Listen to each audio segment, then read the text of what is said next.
நடிகர் விஜய் கட்சி தொடங்கியதால் திமுகவின் வாக்குகள்தான் சிதறும்.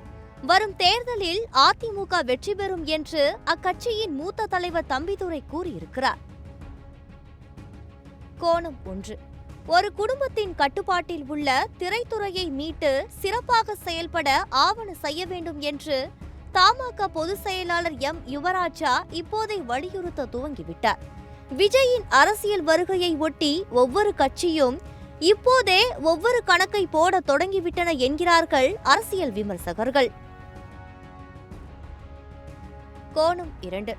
நிர்வாகிகளையோ தொண்டர்களையோ மட்டுமே ஒரு கட்சி நம்பியிருக்க முடியாது. காரணம், தொண்டர்கள் கட்சியின் அடித்தளமாக இருந்து கட்சியை நிலைப்படுத்ததான் முடியும். ஆனால் மக்கள் ஆதரவுதான் கட்சியின் நீடித்த நிலைப்பாட்டிற்கும் செயல்பாட்டிற்கும் பெரிதும் உதவும் என்பது பொதுவான கருத்து. கோணம் 3.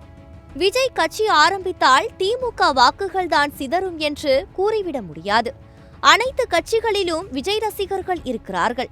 ஆனால் பிற கட்சிகளில் பெரும் ஆளுமைகள் இல்லாத நிலையில் ஆளும் கட்சியின் மீதான அதிருப்தி மக்களின் கவனம் புதியதொரு கட்சியின் மீது திரும்ப அதிக வாய்ப்பு இருக்கிறது.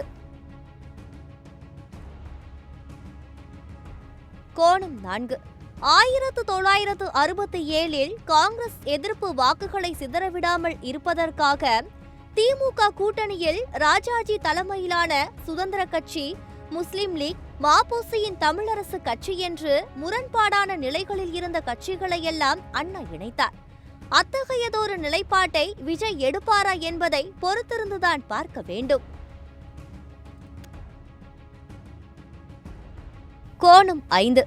எம்ஜிஆர் அண்ணாவை கட்சி பாடலில் காட்டியதன் மூலம் தன்னுடைய அரசியல் வழிகாட்டிகளாக விஜய் கருதுவது போல தெரிகிறது. மேலும் இருவருமே சினிமாவிலும் அரசியலிலும் சாதித்தவர்கள் என்பதால் இவர்களின் வழித்தடத்தை விஜய் பின்பற்றக்கூடும். எனவே திமுக, அதிமுக ஆகிய இரு கட்சியினரையும் தங்கள் பக்கம் திருப்பவே விஜய் முயற்சிப்பார் என்று தெரிகிறது.